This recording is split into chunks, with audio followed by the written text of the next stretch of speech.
Hola chicos, chicas, chiques, como siempre les digo al inicio de cada tanda de videos, buenos días, buenas tardes, buenas noches, según la hora a la que estén arrancando. Bien, hemos llegado a el fin de nuestra materia. Esta es nuestra última tanda de videos, así que aprovecho para agradecerles por haber estado del otro lado, sobre todo a las personas que a pesar de que este fue un año súper duro, complejo, complicado, difícil en un montón de aspectos para todos, han buscado en la medida de lo posible comprometerse y ocuparse para seguir aprendiendo. Así que gracias de verdad por haber estado del otro lado. Lo que yo hago tiene sentido, lo que hacemos todos los profes tiene sentido solamente cuando ustedes están del otro lado y tienen ganas de que sigamos aprendiendo juntos. Así que gracias por este año compartido. Como digo siempre también al inicio de cada tanda de videos, perdón por lo precario que ha sido lo que les he podido ofrecer para que ustedes sigan aprendiendo. Creo que nada, las herramientas utilizadas fueron buenas, pero este es el primer año que me siento a utilizar este tipo de herramientas, así que puede que las cosas no hayan salido siempre de la manera en la que yo hubiese querido. De hecho, me hubiese encantado que trabajásemos sobre más temas y más contenidos. Pero bueno, también entiendo que sobrecargarlos de información, sobrecargarles a ustedes de un montón de temas durante el año, capaz no hubiese tenido el mismo sentido que profundizar y puntualizar aquellos temas que son fundamentales y súper importantes que se lleven de esta materia. Así que bueno, así hemos llegado hasta el final y estamos entonces arrancando nuestra última tanda de videos, que es sobre derechos humanos y ciudadanía, y abarca lo que son las clases 8 y 8 bis. Les pido disculpas porque estos videos de vuelta están llegando un poco más tarde que las clases. Les agradezco la paciencia a quienes esperan los videos para poder realizar las actividades. Y bueno, espero que hayan igualmente podido chusmear los textos de manera tal de que este video no digo que se va a entender mejor si chusmearon los textos, pero se aprovecha un poco mejor porque van a ustedes ya tener algunas ideas en la cabeza en relación al tema a la hora de escuchar la explicación. Perdón que corro, ahí está, pues la lámpara me está dando la luz en el ojo. Bueno. ¿Qué más les iba a decir en relación a esto? Bueno, no, básicamente eso, como siempre. Gracias, perdón, y arranquemos, ¿sí? Este es nuestro último tema del año y me parece que está bueno también cerrarlo con esto. Recuerden que yo les comenté que les iba a compartir material respecto de cuestiones de identidad, género y desigualdad. Recuerden que ese material que les voy a compartir no es ni de lectura obligatoria ni va a implicar tampoco una actividad o un trabajo a realizar. Simplemente es un material extra que no es complejo de leer, pero que me parecía interesante que lo tuvieran. Era un tema que me hubiese encantado llegar a trabajar. Pero bueno, como no llegamos, por lo menos que tengan el material. Y si lo leen y tienen dudas, consultas o quieren charlar al respecto, yo hasta el 20 de diciembre voy a estar disponible vía WhatsApp y vía Classroom para que charlemos lo que ustedes tengan ganas de que charlemos respecto de ese tema, que es un tema que no llegamos a ver en el año, pero para el cual les voy a estar dejando igual el material de lectura. Que, repito, no es de carácter obligatorio. Acá hago toda esta aclaración como para que no desesperen creyendo que en los últimos días les estoy subiendo una actividad nueva. Bien, vamos a lo que nos trae a esta tanda de videos, que es, de vuelta, repito, Derechos Humanos y Ciudadanía, clases 8 y 8 bis.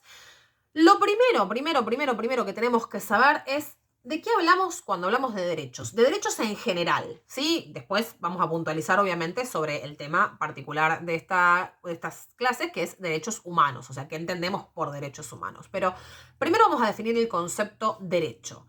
Un derecho es una norma, una regla, una pauta de convivencia, si queremos decirlo de una forma sencilla, que justamente tiene la función de establecer en qué condiciones desarrollamos la vida en sociedad para que sea lo más justa, pacífica e incluso en las mayores condiciones de igualdad legal posible. Cuando hablamos de igualdad, no siempre vamos a estar hablando de igualdad económica. Eso es algo que cuando trabajen en secundaria superior, en historia, en política y ciudadanía, en trabajo y ciudadanía en sexto año, van a poder también debatir y discutir de qué hablamos cuando estamos hablando de situaciones de igualdad. ¿Sí? El derecho normalmente lo que plantea, o los derechos lo que plantean, son situaciones de igualdad ante la ley. Muchas veces, para garantizar esa igualdad ante la ley, hay que garantizar ciertas cuestiones de justicia económica y social, ¿sí? pero no es... Más adelante me voy a meter con esa cuestión. Ahora, para que entiendan, repito y fijo el concepto. Le decimos derecho a una norma, ¿sí? A una regla de convivencia, quiero decirlo de la forma más sencilla posible, que establece, ¿sí? En qué situaciones es más justa, igualitaria y pacífica la convivencia entre las personas en una sociedad, ¿sí? Está reconocido el derecho, o los derechos, mejor dicho, están reconocidos para garantizar que todas las personas que vivimos dentro de una determinada sociedad en la que existen determinados derechos, gozamos de las mismas seguridades y de los mismos beneficios. ¿Bien? No existió siempre esta idea de que las personas tenemos derechos. De hecho, si pensamos en la historia de la humanidad, o sea, desde que nos bajamos de los árboles y empezamos a caminar sobre la tierra y se desarrollaron los primeros homínidos, o sea, desde el proceso de hominización y evolución de la humanidad, los derechos o la idea de que las personas tenemos derechos es una idea bastante joven, ¿sí? En términos históricos de la historia de la humanidad. Recién hace entre 300 y 400 años como mucho, que se empezaron a pensar, ¿sí? En la forma en la que conocemos hoy los derechos, estas ideas de que para que la vida en la sociedad funcionase equilibrada y de la manera más justa posible, las personas tenían que tener derechos. El primer antecedente histórico, el primer elemento, o mejor dicho, la primera situación en la historia en la que nos podemos encontrar con que hay un reconocimiento total de que algunas personas tenían que gozar de los mismos derechos para poder tener una sociedad justa es la Revolución Francesa. En 1700, perdón, pero me está reflejando la lucecita en la mafalda, me parece que me la voy a tener que sacar porque es recontra molesto para el video. La primera vez les decía que nos encontramos con una situación en la cual la sociedad reconoce que ciertas personas tienen que tener las mismas seguridades y los mismos beneficios en términos de la ley, es decir, de las normas de convivencia, es durante la Revolución Francesa, ¿sí? Que inicia en 1789 y en el mismo año se establece lo que se conoce como la Declaración de los Derechos del Hombre y del Ciudadano. Hago la salvedad de algunas personas porque fíjense que ya en el nombre la universalización del derecho pasa por el género masculino. E incluso muchos de los derechos de ciudadanía que se reconocían en esa declaración excluían a un montón de personas, entre ellas a las niñas y a las mujeres. ¿Sí? Las mujeres fuimos incluidas como gozadoras de derechos muchísimo más atrás, muchísimo después, perdón, en la historia, ¿sí? De hecho, hay un montón de derechos de los cuales empezamos a gozar hace muy poco tiempo, ¿sí? No sé, el derecho a la custodia de nuestros hijos en el momento del divorcio, digo nuestros, aunque yo no voy a maternar nunca, pero es una forma de hablar de les hijes de las mujeres.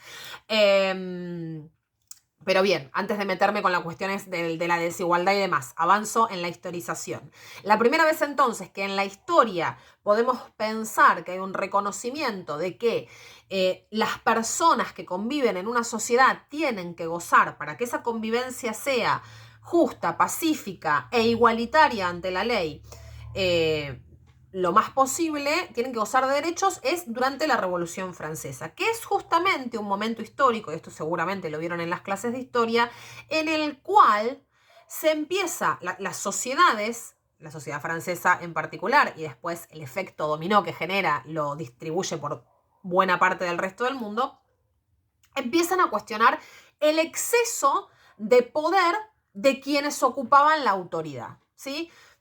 La Revolución Francesa implica el fin de lo que fue la monarquía absoluta en Francia y en gran parte de Europa. No me voy a meter a profundizar la explicación en términos históricos porque no es no es el objetivo de estas clases, pero para que se den una idea. O sea, esa declaración de los derechos del hombre y del ciudadano viene a establecer un límite al poder de quienes tenían el poder político y económico en esa sociedad para decir, bueno, no, está todo muy lindo, sí, vos sos el rey o vos sos la autoridad máxima, pero las personas tenemos estos derechos, los hombres, los ciudadanos hombres, tenemos estos derechos y para que la sociedad sea justa y pacífica hay que respetar estos derechos. ¿sí? Esta fue la primera vez en la historia que hubo un reconocimiento generalizado en una determinada región, porque esto pasó primero en Francia, pero después se expandió al resto de Europa, y de hecho, por ejemplo, las constituciones de los países que se fueron de los territorios que se fueron independizando de las colonias europeas en América Latina, tomaron la Declaración de los Derechos del Hombre y del Ciudadano de la Revolución Francesa como una idea de base para pensar sus propios sistemas de leyes, ¿sí? En los cuales se iba a reconocer derechos similares e incluso en algunos casos mucho más amplios, a partir de estas ideas de que todas las personas, en ese caso todos los hombres ciudadanos, tenían que gozar de los mismos derechos, es decir, respetar las mismas normas y pedir el respeto para su vida y su convivencia de las mismas normas que les permitan acceder a garantías de seguridad y garantías de beneficio. Garantía de seguridad como, por ejemplo, la seguridad sobre la vida, ¿sí? O sea, el derecho a la vida y que nada ni nadie puede atentar contra ese derecho a la vida. O bien el beneficio de, por ejemplo, un derecho de acceder a una determinada identidad. Con esto igual ya me estoy metiendo en lo que es la Declaración de los Derechos Humanos y después la Declaración de los Derechos de las Niñas, ¿sí? Pero para que se den una idea de qué es lo que regula la idea de derecho, ¿sí? Es una norma que establece que las personas tenemos una X o unas X cantidades de seguridades y de beneficios, ¿sí? Que a su vez nos imponen obligaciones, porque para garantizar que todos, todas, todes tengamos los mismos derechos, todos, todas, todes tenemos que cumplir una serie de leyes, ¿sí? Bueno, pero eso ya implica otra complejidad. Me parece que el concepto se entendió y que el primer momento histórico en el cual nos encontramos con el reconocimiento de que las personas gozan de derechos es en la Revolución Francesa, lo que va a generar un impacto para el resto del mundo, ¿sí? En otras naciones, en otros estados, en otras partes del mundo van a empezar a tomar esas ideas y a reconocer cada vez más derechos para también cada vez más personas, ¿sí? Durante todo el siglo siguiente, todo lo que fue el siglo XIX, el 1800, distintas regiones del mundo haciéndose eco, acoplándose a las ideas de derechos establecidas durante la Revolución Francesa, también incluso con la influencia de lo que fue la Revolución de Independencia norteamericana y después las revoluciones de independencia de América Latina, o sea, de lo que fueron las colonias hispanoamericanas. Se van ampliando cada vez más esos derechos y cada vez son más las regiones del mundo que reconocen que para que las sociedades sean pacíficas, justas y también, en menor medida, igualitarias, todas las personas tienen que, o X grupos de personas tienen que gozar de determinados derechos. Cuando avancen en secundaria, el año que viene en historia, después también en quinto en política y ciudadanía, en sexto en trabajo y ciudadanía, van a poder profundizar en la problemática de la cuestión de los derechos, ¿sí? Y tengan en cuenta, hago esta aclaración porque también es importante para los temas de estas dos clases, tengan en cuenta lo siguiente. En las sociedades, en cualquier sociedad, nuestra sociedad argentina, la sociedad de cualquier país de Europa, en las sociedades, ¿sí? Una cosa es la ley, una cosa es lo que dice la ley, que es un derecho o que es una obligación, y otra cosa es después lo que eso implica en la realidad o cómo eso se traslada a la realidad, ¿sí? Que exista, por ejemplo, una declaración de derechos humanos no quiere decir que en efecto, todas las personas del planeta disfrutemos, gocemos, hagamos uso de los mismos derechos, ¿sí? Ha habido históricamente y existen todavía hoy numerosísimas, incontables situaciones de violación a los derechos humanos, ¿sí? Existen cientos de miles, millones de personas que viven con sus derechos humanos vulnerados, es decir, que no acceden a los mismos derechos que los demás. Y esa es la reflexión a la cual les quiero invitar también a pensar con estas dos clases, ¿no? Primero pensar la teoría, la idea. Es fantástico esto de, bueno, como convivimos en sociedad hay que establecer una serie de normas y entre esas normas vamos a establecer derechos. ¿De qué disfrutamos en términos de la seguridad y de qué disfrutamos en términos de los beneficios? ¿Qué es lo que podemos hacer y qué es lo que se nos tiene que garantizar como protección para vivir en sociedad? La idea es fantástica, es genial. y no lo estoy diciendo ni con sarcasmo ni con ironía, está buenísimo. El tema es que de la idea a la práctica, de la ley a la realidad, muchas veces, lamentablemente, hay una distancia enorme. Las leyes no se cumplen y los derechos no se respetan. Para entender primero cuándo se está violando una ley, cuándo un derecho no se está cumpliendo, tenemos que entender de qué hablamos cuando hablamos de derechos, qué es lo que eso representa y pensar un poquito su historia. En el caso de los derechos pasa lo mismo que con la noción de ciudadanía. Recuerden que yo les había dicho que la idea de nación, la idea de ciudadanía, la idea de Estado son ideas históricas. ¿Sí? Son situaciones históricas, no existieron siempre. Bueno, con los derechos pasa lo mismo. Bien, definido el concepto, situado históricamente su origen, vamos a hablar un poquito de, entonces, en qué momento se reconoce que hay una universalidad de derechos. Hago una aclaración, un paréntesis, y capaz estoy yendo demasiado rápido. Iba a decir, perdón si voy demasiado rápido, cualquier cosa me avisan, pues pasé un año dando docencia en pandemia, o sea, dando clases en virtual, pero no me saco el chip de sentir que estoy adentro del aula cada vez que filmo un video. Si estoy yendo muy rápido, pausen el video y ténganme paciencia. Perdón. Les decía, hago un paréntesis para que se entienda de qué hablamos cuando hablamos de universalidad.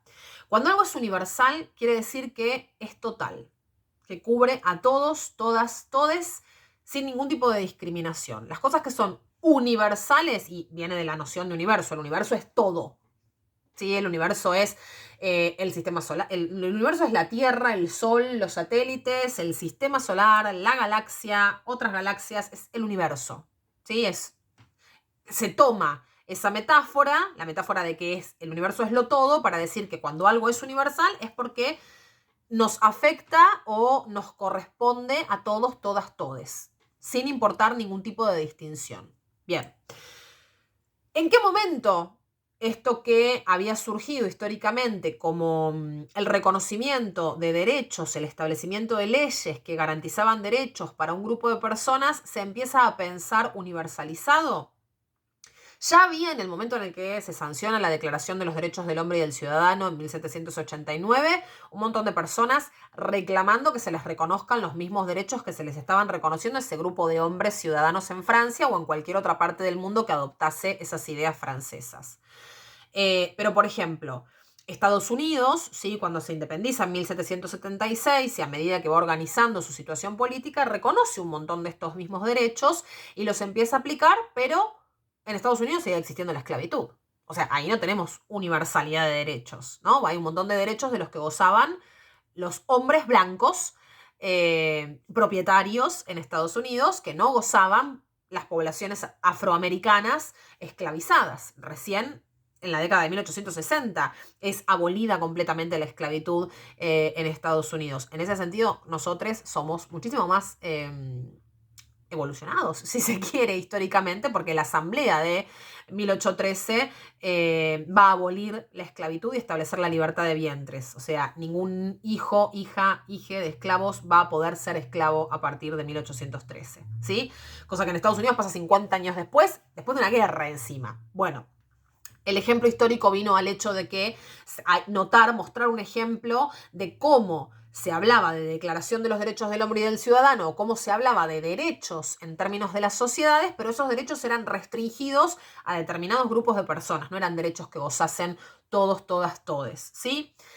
Recién en el siglo XX, o sea, recién el siglo pasado, y no a comienzos del siglo XX, sino a mediados, es que se va a empezar a pensar que para que estos derechos tengan sentido, para que estas leyes que garantizan los derechos de las personas efectivamente establezcan y garanticen la justicia y la paz, eso tiene que ser universal.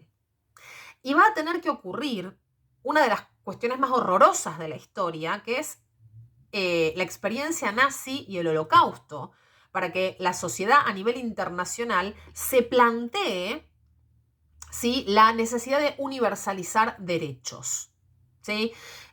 Lo tienen desarrollado en el texto, no me voy a yo meter demasiado con la cuestión histórica, porque además es algo que van a ver el año que viene y en quinto también en historia, independientemente de la modalidad que elijan. Nazismo y holocausto se ven todas las modalidades porque es algo que hay que saber de la historia.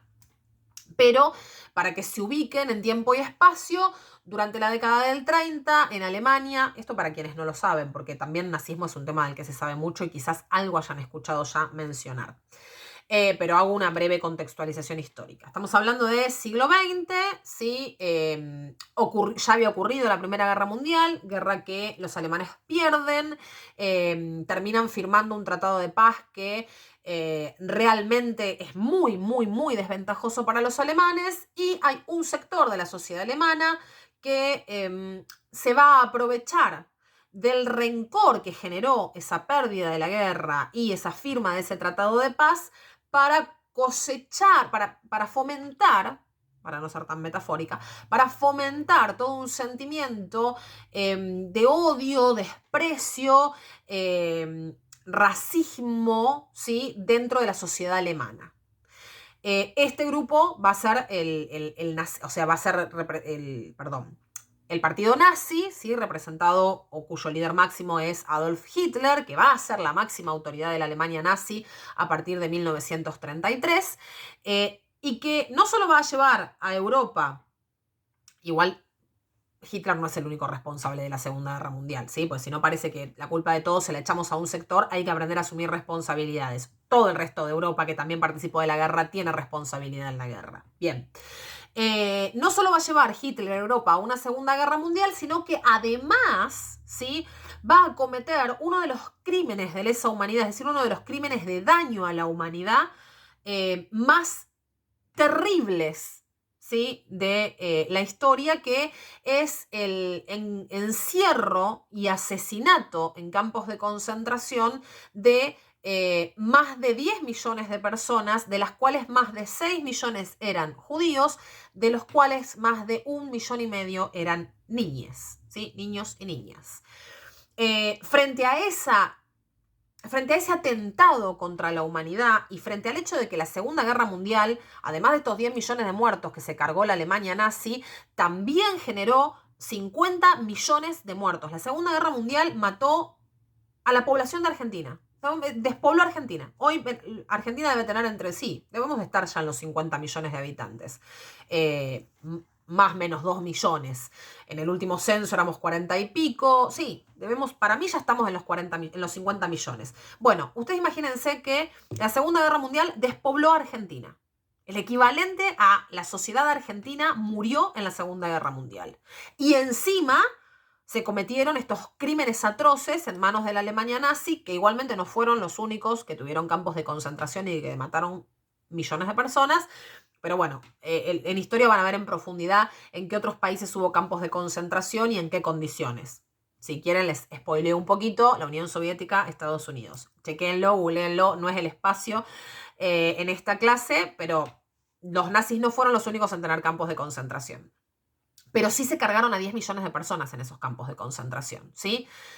Esto generó, ¿sí? la atroz matanza de personas de la Segunda Guerra Mundial y la atrocidad de los crímenes cometidos por el nazismo en Alemania generó un revuelo, una conmoción, sacudió a la humanidad entera, ¿sí? De manera tal que con el fin de la Segunda Guerra Mundial, los líderes de las naciones más importantes del mundo capitalista occidental. ¿Qué diferencia al mundo capitalista occidental de otra parte del mundo? Lo van a ver cuando vean Guerra Fría en geografía y en historia. Perdón que deje un montón de temas abiertos, pero si me meto a explicar cada una de esas cosas son 55 los videos de clase. Los países líderes, ¿sí? Los líderes de los países líderes del mundo se unen para decir, bueno, tenemos que evitar que esto vuelva a pasar. O sea, no nos podemos permitir como humanidad esto, porque en cualquier momento nos reventamos y volamos en pedazos todos. Porque piensen que para la Segunda Guerra Mundial, y a esto a quienes les gusten los documentales de guerra seguro ya lo saben, o quienes hayan visto películas sobre guerra seguro ya lo saben, en la Segunda Guerra Mundial Estados Unidos lanza 2 bombas atómicas sobre 2 ciudades industriales japonesas, Hiroshima y Nagasaki. Si vieron películas de guerra saben el potencial que tienen las bombas atómicas. O sea, el nivel de destrucción humana, ambiental, física que generó la Segunda Guerra Mundial y el horror de la Alemania nazi hicieron que los grandes líderes del mundo se sentaran y dijeran, muchachos, esto no nos puede volver a pasar porque vamos a volar el planeta en un suspiro. O sea, corremos el riesgo de realmente matarnos entre todos. ¿Cómo podemos convivir? Bueno, tenemos que establecer límites. ¿Cómo nos establecemos límites? Reconociéndonos derechos. Es así que en 1945 se funda la Organización de las Naciones Unidas, ¿sí? Como para que hubiese un espacio en el cual los líderes del mundo pudiesen sentarse a hablar antes de declararse la guerra. La Organización de las Naciones Unidas cumpliría más o menos ese rol: garantizar la paz mundial, evitar el conflicto. Para quienes miran noticias o leen portales de noticias o consumen noticias en redes sociales, saben que bastante fracasa la ONU en ese sentido, ¿no? Porque sigue habiendo guerras en Medio Oriente, sigue habiendo invasiones a países porque piensan distinto, sigue habiendo personas que huyen de África y que piden refugio en Francia. O sea, digamos que la ONU, no digo que haya fracasado completamente, pero tampoco es que, wow, qué bien que garantiza que la convivencia pacífica a nivel mundial. Pero bueno, se creó con ese objetivo. La ONU fue creada con el objetivo de garantizar que hubiese una convivencia pacífica entre los países del mundo. Y que antes de declararse la guerra se sentaran a charlar en la Organización de las Naciones Unidas. Pero además la ONU también, los líderes que forman la ONU también reconocen que, esto que les decía, es necesario para poder convivir internacionalmente, que establezcamos una serie de normas que sean comunes a todo el planeta, ¿sí? Que podamos decir que las personas tienen X derechos independientemente del lugar del mundo en el que hayan nacido, para que todos los países del mundo podamos garantizar esos derechos. Y es así que en 1948 la Organización de las Naciones Unidas, conformada por líderes de casi todo el planeta, sanciona la Declaración de los Derechos, la Declaración Universal de los Derechos Humanos. Ya la palabra universal nos dice que son derechos de los que va a gozar cualquier persona. La Declaración Universal reconoce que gozamos de esos derechos solo por haber nacido personas. O sea, somos personas y por eso tenemos esos derechos. En ese sentido, ¿sí? Es que es universal. No importa el género, el sexo, la raza, la religión, el lugar del mundo en el que hayas nacido, tu situación socioeconómica, no importa ninguna de todas esas cuestiones. Naciste persona, gozás de estos derechos humanos. Hay un reconocimiento mundial de que se necesita establecer una serie de normas que impliquen que cualquier ser, por nacer humano, por nacer persona, tiene estos derechos. De manera tal que en esta convivencia, que ya no es solo dentro de una región, sino que es a nivel internacional, se puedan respetar de forma pacífica para garantizar la justicia y, en menor medida, la igualdad, los mismos derechos para todos, todas y todes. Esto es importantísimo. Después, digamos, cada país que suscribió, es decir, que adoptó la Declaración Universal de los Derechos Humanos, la fue adaptando también a sus condiciones. En ningún lado de la Declaración Universal de los Derechos Humanos dice que todas las personas tienen derecho a elegir las autoridades que las gobiernen. Por eso, en muchas partes del mundo, las mujeres, por ejemplo, siguieron sin votar a pesar de la Declaración de los Derechos Humanos. ¿Sí? El derecho a voto de la mujer coincide, en Argentina es bastante cercano a la Declaración Universal de los Derechos Humanos, ¿sí? Pero no porque haya estado incluido ese derecho en la Declaración Universal de los Derechos Humanos. Tienen, de hecho, en la clase número 8, el texto de la declaración, ¿sí? Les voy a leer, por ejemplo, alguno de los derechos, como para que estoy mirando para abajo porque tengo el machete, la computadora prendida, todo eso. Esto es una cosa maravillosa. Artículo número 1, para que tengamos los ejemplos de entender a qué nivel llega la universalidad de estos derechos. Todos los seres humanos, fíjense que no se dice ya todos los hombres, es un montón, ¿sí? O sea, si bien el neutro sigue siendo el masculino, porque existen humanos y humanas y se usa como neutro humano, ¿sí? Si bien el neutro sigue siendo masculino, ya no se habla de hombre, ¿sí? Sino que se reconoce a la humanidad. Eso es un montón, porque eso habla de la universalización, de independientemente de que seas hombre, de que seas ciudadano, del color de piel que tengas, del lugar del mundo en el que hayas nacido, del nivel socioeconómico al que pertenezcas, de quiénes sean tus padres, madres, no importa, de tu sexo, de tu género, de tu condición biológica, independientemente de absolutamente todo, sos un ser humano y como tal gozás de estos derechos. Dice, todos los seres humanos nacen libres e iguales en dignidad y derechos, y dotados, como están, de razón, o sea, de la capacidad de pensar racionalmente y conciencia, deben comportarse fraternalmente entre unos y otros. Fraternal es de hermandad. ¿Qué quiere decir esto básicamente? Que tenemos que llevarnos bien en términos de respetarnos mutuamente, ¿sí? De reconocer que el otro, que la otra persona es igual a mí. No importa si tiene otro color de piel, no importa si tiene otra identidad sexual, perdón, otra identidad de género.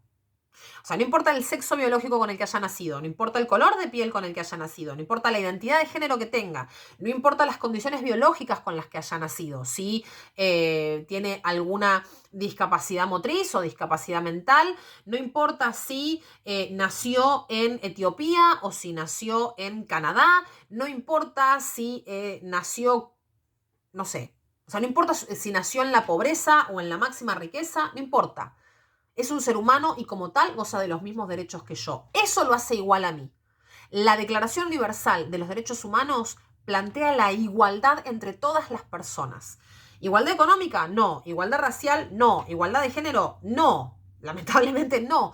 Plantea la igualdad entre las personas. Tenemos los mismos derechos, ¿sí? No sé.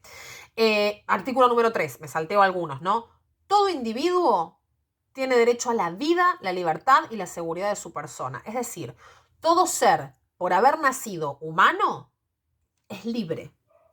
No se puede esclavizar a una persona, ¿sí? Y ahora vamos a ver en cuanto a las condiciones de los principios de la declaración, cómo funciona esto de no se puede, por ejemplo, esclavizar. Bien, esto, ¿sí? No voy a leer todos los artículos, leí estos dos para poner como ejemplo. Esto es algo de lo cual, a partir de la declaración de 1948, van a gozar todas las personas.